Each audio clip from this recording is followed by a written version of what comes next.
আসসালামু আলাইকুম। Cyber security for everyone কোর্সের আরও একটি নতুন ভিডিওতে আপনাদের সবাইকে স্বাগতম। আজকের এই ভিডিওতে আমরা দেখব what is ransomware and how can I save myself from ransomware attack. আজকের ভিডিও এবং পুরো কোর্স জুড়ে আমি জাহিদ হাসান আছি আপনাদের সাথে। চলুন শুরু করা যাক। প্রথমেই আমরা জেনে নিই র্যানসামওয়্যার কী। র্যানসামওয়্যার একটা স্পেশাল টাইপ অফ ম্যালওয়্যার যেটা এনক্রিপ্ট করে দেয় কোনো ডেটাকে। অর্থাৎ আপনার কম্পিউটারে যদি একটা র্যানসামওয়্যার অ্যাটাক করে, র্যানসামওয়্যারটা সাধারণত ম্যালওয়্যারের মতোই অ্যাটাক করে, বাট এটার একটা স্পেশাল ক্ষমতা আছে যে আপনার কম্পিউটারের ফাইলসগুলোকে এনক্রিপ্ট করে দেবে। অর্থাৎ আপনার ফাইলসগুলো ঠিকই ডাটা নিয়ে নেবে, অর্থাৎ ফাইলসই থাকবে, কিন্তু ফাইলসগুলোকে আপনি অ্যাক্সেস করতে পারবেন না। অর্থাৎ ওই ফাইলসগুলোর ভিতরে যা ছিল, যদি ভিডিও থাকে ভিডিও এনক্রিপশন হয়ে যাবে, অডিও থাকলে অডিও এনক্রিপশন হয়ে যাবে, এবং আপনার কাছে ফাইলসগুলো থাকবে, বাট ফাইলসগুলোর ভিতরে যে তথ্যগুলো ছিল, ইম্পর্টেন্ট তথ্যগুলো, ওই তথ্যগুলো আপনি আর ইউজ করতে পারবেন না। অর্থাৎ আপনার পুরো ফাইলসগুলো এখন ইউজলেস হয়ে যাবে।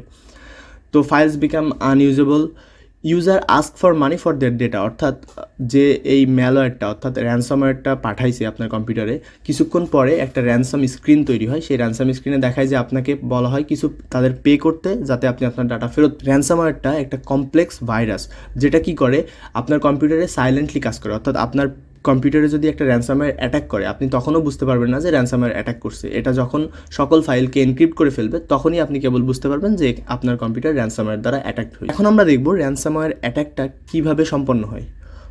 তো এখানে আমরা একটা ব্লক ডায়াগ্রাম দেখতে পাচ্ছি, যেখানে টোটাল 8টা স্টেপ আছে। আমরা এই স্টেপগুলো একটু বোঝার ট্রাই করি। প্রথমে 1 নম্বর স্টেপে আমরা দেখতে পাচ্ছি অ্যাটাকার একটা ফিশিং ইমেল দেয়। তো র্যানসামওয়্যারটা কাইন্ড অফ ফিশিং অ্যাটাকের সাথেই যুক্ত, কারণ এটা একটা সোশ্যাল ইঞ্জিনিয়ারিং অ্যাটাক। তো ফিশিং ইমেল দেয়, ফিশিং ইমেলের ভিতরে অবশ্যই একটা লিঙ্ক থাকবে। ফিশিং সম্পর্কে আমরা পূর্ববর্তী ভিডিওগুলোতে জেনে আসছি, তো আশা করি ফিশিং বিষয়টা আপনাদের কাছে এখন ক্লিয়ার। তো ফিশিং ইমেলটা পাঠানো হয়, তারপরে ফিশিং ইমেলের ভিতরে লিঙ্ক থাকে। সেই লিঙ্ক যখন ইউজার ক্লিক করে, তখন ওখান থেকে আনপ্যাক্স হয় এবং এক্সিকিউট হয়। অর্থাৎ আনপ্যাক্স বলতে বোঝাচ্ছে ম্যালওয়্যারের সাইজ অনেক ছোটো থাকে, এটা ডাউনলোড হইতে কয়েক সেকেন্ড সময় লাগে, আর ডাউনলোড হওয়ার পরে এটা নিজেই এক্সিকিউট হয়। এটাকে কন্ট্রোল প্যানেলের সাহায্যে আবার পারমিশন নিয়ে এক্সিকিউট করা লাগে না, এটা নিজেই এক্সিকিউট হয়। অর্থাৎ আপনি না চাইলেও আপনার কম্পিউটারে এটা এক্সিকিউট হয়ে যাবে।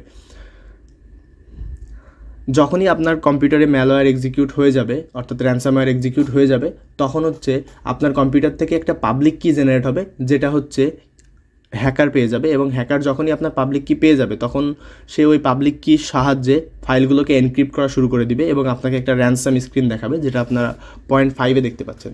তারপরে যখন সকল ডাটা এনক্রিপ্ট করা শেষ হয়ে যায়, অর্থাৎ ডাটাগুলো যখন ইউজলেস হয়ে যায়, তখন অ্যাটাকার কি করে, আপনার কাছে র্যানসাম দাবি করে। র্যানসাম বলতে এখানে টাকা দাবি করে, অর্থাৎ এই টাকাটা হইতে পারে বিটকয়েন সহ অন্যান্য ক্রিপ্টোকারেন্সি। কারণ যদি কোনো ট্রেসেবল টাকা সে নেয়, তাহলে সে ধরা পড়ে যেতে পারে। এই জন্য বিটকয়েন, যেগুলো ডিসেন্ট্রালাইজড মানি সিস্টেম, সেগুলোই সে চায় আপনার কাছে। তারপরে যখন আপনি তাকে পে করেন, তখন সে প্রাইভেট কিটা আপনাকে প্রদান করে এবং প্রাইভেট কিয়ের মাধ্যমে আপনি আপনার ফাইলকে ফেরত পেতে পারেন। তো এটাই হচ্ছে র্যানসামওয়্যার অ্যাটাক, যেটার এনক্রিপশন এবং ডিক্রিপশন প্রসেস দেখানো হচ্ছে। এবার আমরা দেখব যে কিভাবে আমরা র্যানসামওয়্যার থেকে নিজেদেরকে সেভ রাখতে পারি। তো র্যানসামওয়্যার যেহেতু একটি মারাত্মক অ্যাটাক, তো র্যানসামওয়্যার থেকে নিজেদের সেভ রাখার জন্য আমরা প্রিভেনশন টেকনিক ইউজ করতে পারি। প্রথমত, ডোন্ট ক্লিক আননোন অ্যাটাচমেন্ট।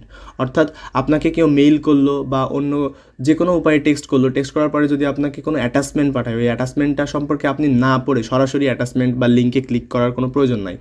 এখানে আপনি একটা ম্যালিশিয়াস মেইল দেখতে পাচ্ছেন, যেখানে লিখছে support@apple.com। দেখে মনে হচ্ছে যে এটা একটা অথেন্টিক মেইল, কিন্তু না, এটা একটা অথেন্টিক মেইল না। এখানে support.apple.comটা হচ্ছে নাম, কিন্তু যদি আপনি 2 নম্বর পজিশন মার্ক করা বিষয়টা যদি খেয়াল করেন, তাহলে দেখবেন ইমেল আইডিটার নাম অনেকটা হিজিবিজি টাইপের, কিন্তু support.apple.com নামে ওরা ইউজার নেমটা দিয়েছে। ধরনের বিষয়গুলো যদি আমরা খেয়াল রাখি, তাহলে অনেক ক্ষেত্রেই আমরা র্যানসামওয়্যার অ্যাটাক থেকে সেভ থাকতে পারি। আমরা আমাদের কম্পিউটারে বিভিন্ন ধরনের সফটওয়্যার ইনস্টল করি। এই সফটওয়্যারগুলো ইনস্টল করার সময় আমরা চেষ্টা করব সবগুলো যেন ট্রাস্টেড সাইট থেকে ডাউনলোড করতে পারি। যেমন আমরা যদি ফোনে ইউজ করি, তাহলে গুগল প্লে অথবা অ্যাপেলের অ্যাপ স্টোর থেকে আমরা ইনস্টল করব।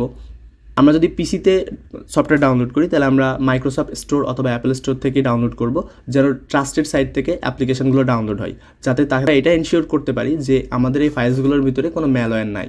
এরপরে আমরা খেয়াল রাখবো আমরা কোনো শেডি সাইটসের ভিতরে যেন ইন্টারনেটে প্রবেশ না করি। এখন এই শেডি সাইটস বলতে কী বোঝানো হচ্ছে? Random movie download site.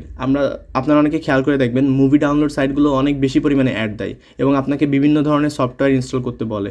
এগুলো সবই ম্যালওয়্যার টাইপের সফটওয়্যার হইতে পারে, এর ভিতরে র্যানসামওয়্যারও থাকতে পারে।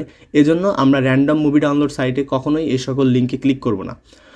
আমরা আনট্রাস্টি অ্যাপ্লিকেশান ডাউনলোড সাইট যেগুলো আছে এগুলো থেকে বিরত রাখবো নিজেদের। তাছাড়া আমরা ওয়েবসাইটের যে ইনসিকিউর লাইভ স্ট্রিম হয়, আমরা মাঝে মাঝে খেলা দেখি বা অন্যান্য লাইভ স্ট্রিম দেখি, তখন দেখবেন অনেকে বলে যে পিন কমেন্টে লিঙ্ক দেওয়া আছে, এই লিঙ্কে ক্লিক করুন। এই ধরনের লিঙ্ক থেকে এই ধরনের লিঙ্কে সাধারণত র্যানসামওয়্যার জেনারেট করা থাকে। তো আমরা এই ধরনের লিঙ্কে ক্লিক করা থেকে বিরত থাকবো।